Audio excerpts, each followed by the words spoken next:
Friends, आप सभी लोगों का मेरे यूट्यूब चैनल अंशु मेकओवर में स्वागत है। तो फ्रेंड्स, मैं आप लोगों को आज थ्रेडिंग के बारे में पूरी थ्योरी के साथ आप लोगों को जानकारी देना चाहती हूँ। यदि आप इस चीज़ को अपने डायरी में नोट करना चाहते हैं तो आप नोट कर सकती हैं। तो चलिए मैं आप लोगों को थ्रेडिंग के बारे में बताती हूँ। यदि आप इसको नोट करना चाहती हैं तो सबसे पहले थ्रेडिंग का हेडिंग डाल लेंगे। उसके बाद थ्रेडिंग क्या है या थ्रेडिंग की परिभाषा भी लिख सकती हैं या प्रस्तावना भी लिख सकती हैं। उसके बाद लिखेंगे थ्रेडिंग बालों को हटाने का एक तरीका है जिसका उपयोग ज़्यादातर भौहें, होठों के ऊपर और निचले हिस्से यानी चीन, ठुड्डी और गालों पर किया जाता है।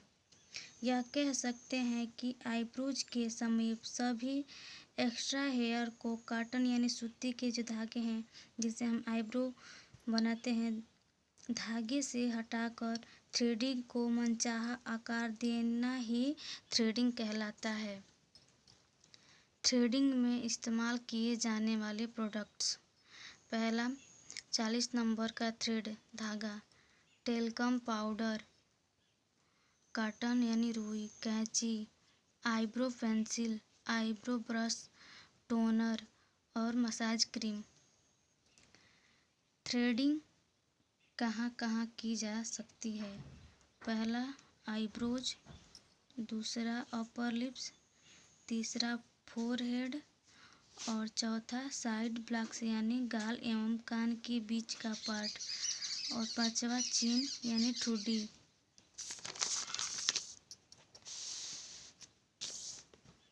पहला आईब्रोज थ्रेडिंग।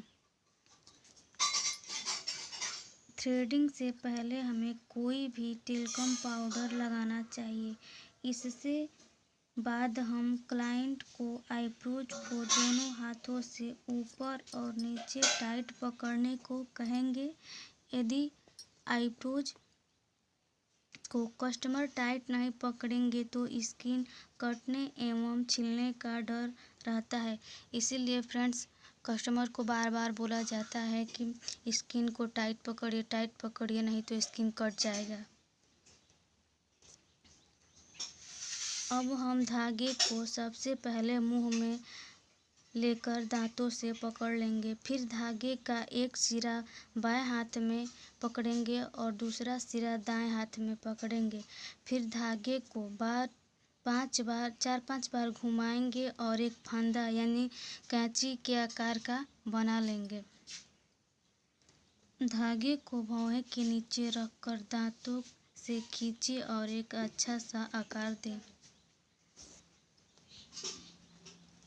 उसके बाद फ्रेंड्स, आप इस आईब्रोज को अपने नोटबुक में बना लीजिए।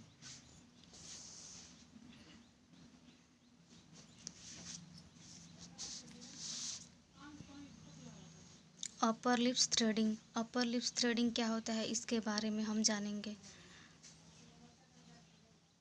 अपर लिप्स का मतलब है लिप्स यानी होठ के ऊपर वाला पार्ट या हिस्सा। ओठ लिप्स के ऊपर का पार्ट बहुत नाजुक होता है।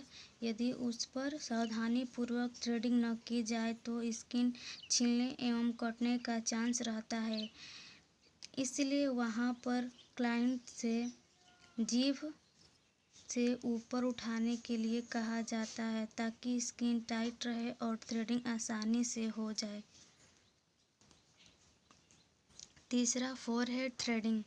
फोरहेड अर्थात मस्तक की थ्रेडिंग करने से पहले क्लाइंट से ऊपर और नीचे की स्किन को हाथ से पकड़वाने के बाद ही थ्रेडिंग करनी चाहिए। हेयर की विरुद्ध दिशा में थ्रेडिंग करें। चौथा side blocks threading. Side blocks का अर्थ है चीन, गाल और ईयर कान के बीच का हिस्सा। साइड ब्लॉक्स थ्रेडिंग करने से पहले क्लाइंट से चीन और ईयर टाइट पकड़वा ले, इसके बाद ही थ्रेडिंग करें। चीन थ्रेडिंग। चीन अर्थात ठुड्डी का मतलब है होठ के नीचे के भाग। चेन थ्रेडिंग करने से पहले लिप्स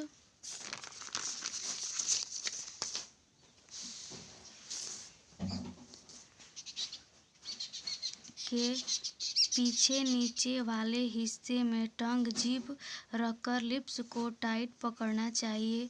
इसके बाद ही थ्रेडिंग करनी चाहिए। सावधानियाँ, थ्रेडिंग में हमें क्या क्या सावधानियाँ रहनी चाहिए, चलिए जानते हैं। पहला, थ्रेडिंग करने से पहले हमें स्किन ड्राई होनी चाहिए। स्किन जितनी ड्राई होगी बाल उतने ही आसानी से निकलेंगे, दर्द भी नहीं होंगे। दूसरा, थ्रेडिंग जिस शेप में हो हमें उसी शेप में थ्रेड द्वारा हेयर को निकालकर थ्रेडिंग बनानी चाहिए। थ्रेडिंग में सबसे पहले थोड़े थोड़े हेयर निकालकर शेप बना लें, उसके बाद सारे हेयर को निकाल दें। चौथा, थ्रेडिंग बनाते समय धागा बार बार टूटता है तो धागे को गीला कर लेना चाहिए। इससे धागा भी नहीं टूटेगा और थ्रेडिंग की स्किन भी नहीं छिलेगी या कटने का डर दुस्त नहीं रहेगा। थ्रेडिंग के बाद ध्यान रखने वाली बातें। थ्रेडिंग के बाद हमें टोनर या मसाज क्रीम ज़रूर लगानी चाहिए। थ्रेडिंग करने के बाद यदि स्किन लाल हो जाए तो आइस क्यूब यानी बर्फ़ से सिकाई करनी चाहिए। और फ्रेंड्स, थ्रेडिंग बनाने के बाद बार बार हमें थ्रेडिंग को नहीं छूना चाहिए क्योंकि पिंपल्स निकलने का चांस रहता है। आईब्रोज के प्रकार। आईब्रोज 5 प्रकार के होती हैं। पहला, धनुषाकार आईब्रो, दूसरा कोणाकार आईब्रो, और तीसरा वर्गाकार आईब्रो, और चौथा गोलाकार, और पांचवा सीधा। तो फ्रेंड्स, अपने नोट्स बुक में इस आईब्रोज को आप बना लेंगे, तभी समझ में आएगा कि कौन सी आईब्रो है और उसको क्या कहते हैं।